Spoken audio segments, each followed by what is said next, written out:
Vamos a início a sessão, a última sessão, Política e Segurança na Governança Global. Eu, infelizmente, vou ter de ser assim, the Iron Lady e cortar a palavra dos participantes. São 20 minutos para cada um dos participantes, 10 minutos para os debates e havendo tempo, porque algumas pessoas vão viajar, eu vou rapidamente apresentar a mesa, nem vou mencionar os currículos que estão na nossa pasta.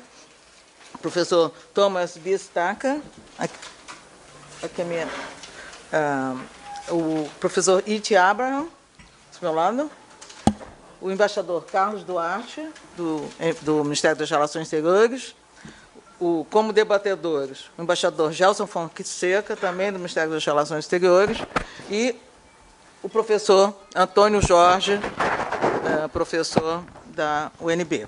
Então, 20 minutos para cada um dos palestrantes e 10 minutos para os debates e abrimos para a plateia. Por favor, professor Thomas.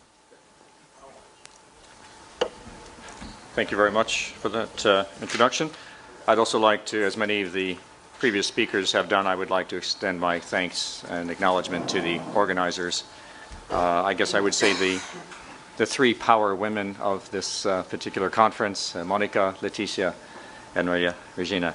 Thank you very much for inviting me. I'm actually not a specialist on South-South relations, aside from what I've learned from the work of some of my students, but I consider myself here in a position more to listen and learn rather than to present the results of my research on this subject.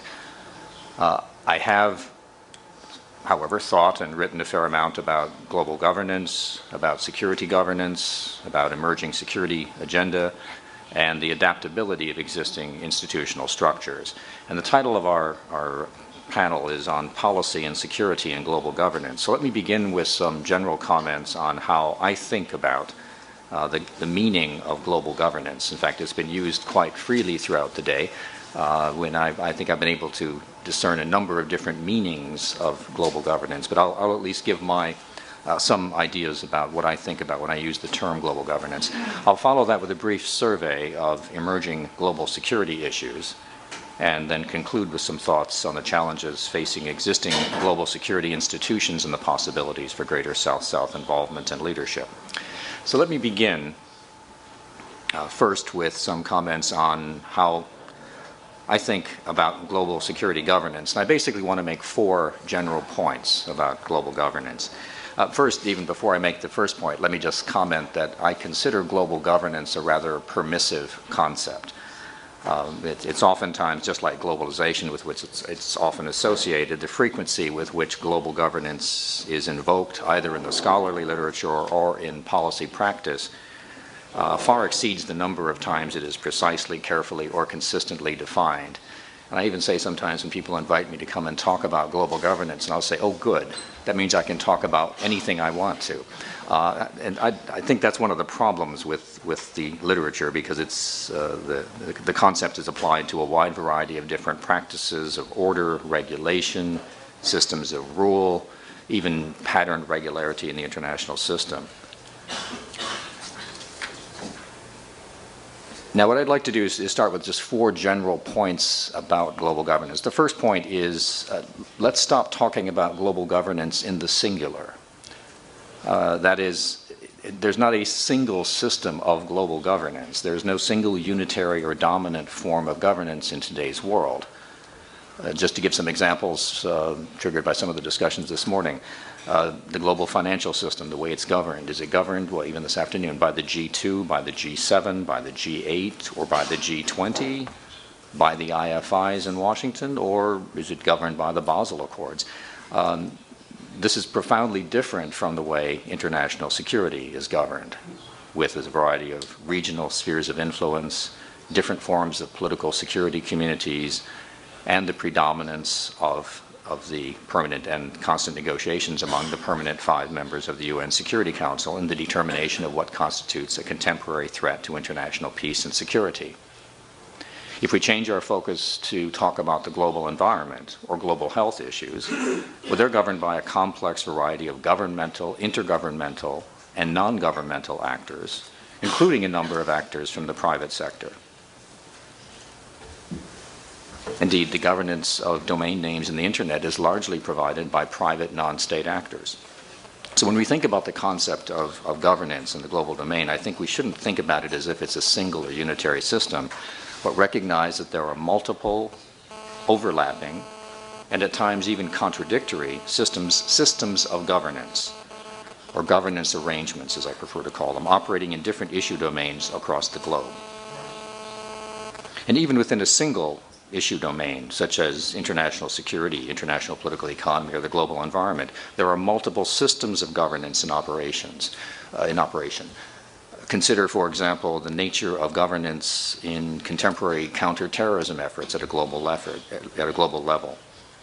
There are different governance arrangements for countering the financing of terrorism, for intelligence sharing, and for strengthening efforts to keep nuclear materials out of the hands of groups engaged in committing acts of terrorism. In some ways, these efforts are mutually reinforcing. In other ways, they duplicate one another. They offer opportunities for forum shopping, where individual actors can select from the forum most conducive to their narrow self-interests. And sometimes they're even contradictory of each other. That's basically my first point. Let's talk about governance arrangements. It's a proposal to change the discourse a bit away from global governance in the singular. Second point, I think it's important at least to make an effort to define what we mean when we invoke the term global governance. Typically, global governance is defined in terms of what it is not. It's neither a unitary world government or a world state, or it's not the disorderly chaos and anarchy associated with the Hobbesian state of a war of all against all. I think it's constructive to think about global governance, and this is my somewhat more constructivist take on it, as an intersubjectively recognized purposive order at the global level. And it's a purposive order that defines, constrains, and shapes actor expectations and conduct in a particular issue domain. And its varied purposes could be to manage conflict, to facilitate cooperation, to reduce uncertainty, to procure resources, and or to address widely perceived collective goods problems. For me, governance entails or connotes a system of rule or rules, in the plural, that operate on the global level. These rules can either be formal and embodied within formal institutions, or they can be informal and reside intersubjectively among a population or set of key institutional actors. So global governance entails decisions that shape and define expectations, controlling, directing, regulating, influencing at the global level. And there can be different degrees of institutionalization associated with different forms of governance. And there's a great deal of debate, of course, in the literature and also in practice between whether or not formal or informal institutions are necessary for governance. And it isn't required that the rules be universally recognized as legitimate, but only that they are widely shared, widely recognized, and practiced on a global scale by relevant and important actors. Now, there are two elements of this conception of global governance that I would like to emphasize. One is that governance, at least as I think about it, entails a social relationship between some authority and some relevant population that recognizes and acknowledges that authority as possessing a certain degree of legitimacy. So governments can persist without widespread popular support, but governance requires the performance of functions necessary for systemic persistence. Governance should not be equated with government, but with the functions of government. And here I'm drawing on some of the early work by my former colleague Jim Rosenau. The other element that I'd like to emphasize in governance is that it can exist in the absence of an easily identifiable agent who is deliberately governing. because the word governance itself is derived from the Latin word gubernare, which means both to steer and to regulate. And so while governance typically connotes some agent who is steering the process, and most of the scholarly discourse and popular discourse treats it that way, governance also allows for self-regulation or a regulator, even in the extent to which a market or set of market mechanisms can be said to govern, be allowed to govern, or be relied upon to govern in some issue domains. There's a lot packed into that definition, and I'm sure it's provoked some, both, I hope, clarity and perhaps some confusion and a basis for discussion later. So I want to go to my third point, and this is another general reflection, having now given you my conception of what I think about when I use the term global governance, and it's an obviously fairly broad conception, and again, in terms of what would constitute governance arrangements in different issue domains. The third point I want to make is that not all systems of governance are necessarily good or normatively desirable. That is, a great deal of the discussion of global governance implicitly assumes that governance is normatively a good thing. And this is, I think, at least in part because of the association with concepts of good governance at the domestic level. The global governance literature in general, for reasons I've already mentioned, often assumes that governance and order, as opposed to anarchy and chaos, must inherently be normatively a good or desirable thing.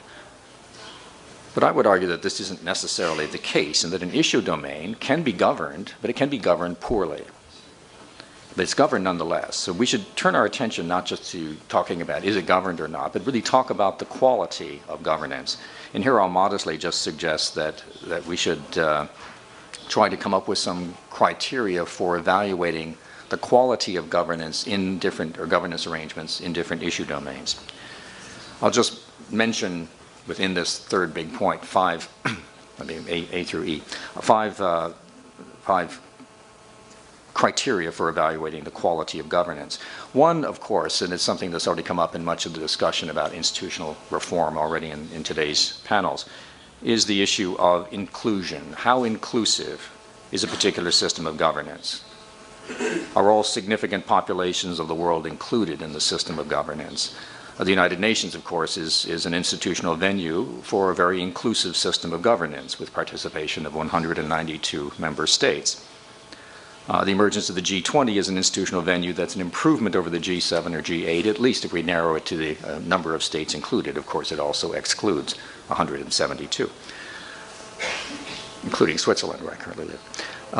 Second point in terms of criteria. So inclusion is how inclusive is the governance arrangement is one criteria. And another is how representative is the system of governance. It's one thing to be inclusive, but quite another to be genuinely representative, something that has significance for the broader legitimacy of different governance arrangements. And this, I think, refers to whether different populations are able to express themselves, whether they're able to influence the core agenda. That's an important basis for determining how representative a particular governance arrangement turns out to be. And the quality of the UN as a venue for security governance is of course, more limited than it is for other issue domains, since the UN Security Council, which has the power to determine what constitutes a threat to international peace and security, is, of course, dominated by 5 permanent members who possess a veto in its deliberations. But we can talk about not only inclusiveness, but representativeness of different institutional or governance arrangements. Third criterion for evaluating quality of governance is, I think, the adaptability of the governance arrangement. That is, can it accommodate changes of power distribution? Precisely the theme, as I read it, of this conference and our deliberations here. Can it accommodate changes in power distribution or normative developments over time? The system of global security governance under the United Nations has not proven to be particularly adaptable, given the fact that the Security Council membership reform remains deadlocked over ways to accommodate significant changes in, as we've been discussing, the global distribution of economic, financial, and military power of member states. The UN Security Council, I think, has, as I'll elaborate if there's time, but probably won't, has done a little bit better job, or relatively better job, in adapting to normative challenges or normative change, because it keeps altering its conception of what constitutes a threat to international peace and security over time. Now, some view this development with alarm. In fact, I picked up some of that at the conclusion of the last panel. but others would talk about this as an example of a form of adaptability of an institution, that what constitutes a threat to international peace and security is not the same today as what constituted a threat 60 years ago. My fourth criterion for evaluating systems or governance arrangements would be their efficiency. That is whether or not an arrangement is able to provide public goods that cannot be delivered at the domestic or at the regional level. And do they provide these goods at a relatively minimal or sustainable cost to participants and potential beneficiaries? And this is important because the efficiency of a governance arrangement requires, I think, the performance of functions for its continuation and persistence in order to maintain its legitimacy. And then fifth and finally, in terms of criteria for evaluating governance, I would add fairness. A normatively very loaded term, but the fairness of a governance arrangement, I think, is a critically important aspect of the quality of governance in a particular domain. And the extent to which a particular governance arrangement is equitable in terms of distribution of goods and services, or equitable in terms of the extent to which it is equally accessible in terms of due process to those affected by the governance arrangement, are both key elements of fairness, and thus I think important in assessing the quality of governance overall. So at a minimum, I'm saying think of governance as not in the singular but in the plural, multiple governance arrangements. Two, I've given my definition. Three, let's talk about the quality of different governance arrangements, and these are just some ideas for criteria. I'm not saying they're exhaustive. I'm not saying they cover all issues, but it's at least, I think, a start in talking about comparatively the quality of different governance arrangements. My fourth and final point on governance is simply make a statement that although the realm of global governance has traditionally been occupied and predominantly by states and intergovernmental organizations, increasingly in today's world, I see a variety of different institutional actors, particularly non-state actors, increasingly playing a salient role in contemporary global governance. They articulate alternative forms of governments. They play active roles in formulating agencies, in formulating agendas. They create spaces where a purposive order of authoritative sets of rules can be articulated and established, and they sometimes generate ideas that government and intergovernmental actors respond to or act upon. And at times, there are cases where their authoritative expertise allows these actors to play an active role in governance itself. That is, the independent assessments of non-governmental human rights organizations are important for evaluating and potentially challenging the existing intergovernmental governance arrangements conducted largely by states. So those were my 4 points on governance, global governance. In the remaining 5, now probably 4 minutes, let me say a couple of things about emerging global security issues. I wanted to make some nice contextual points, but there really won't be much time to do this. One is simply that when one talks about what are the new security issues, one has to be cognizant of the fact that where you view the threat, or basically where in the world, what you view as a threat to your security depends where you sit on the globe, and it depends on what state you're from, what region you're from, what class you're from, what gender you're from or associated with. And so that's, I was going to cite an example from the old SSRC committee, but we'll talk about that over dinner. It also depends on how you conceptualize security. Are we talking about global security, national security, group security, or individual human security? I think one of the most interesting experiments along these lines was developed back at the Watson Institute when I was the director there at Brown University, where James Dedary and his colleagues developed what they call the global security matrix, and that basically looked at different ways of conceptualizing security and then valorized what would be the primary threat from a national, human, or global security or network security perspective. And even from within a single national standpoint, who threatens, the nature of the threat, and the population that is threatened or secured by the state is in fact another variation, a contextual variation in the nature of thinking about what are emerging security issues. Here I'm just referring to the work by the Copenhagen School, Barry Buzan, Oli Wever, and the ways in which you can look at.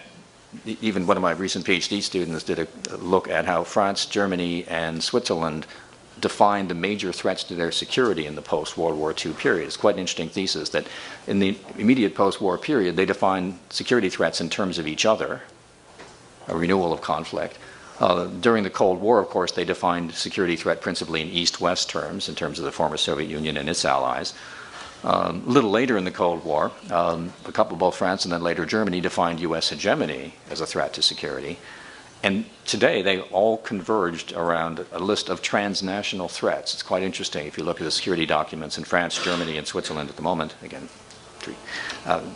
basically looking at how they've defined transnational threats like terrorism, organized transnational crime, trafficking, migration, immigration, environmental degradation, and pandemics. Now, this is, of course, a very European view and shared by many North Americans as well.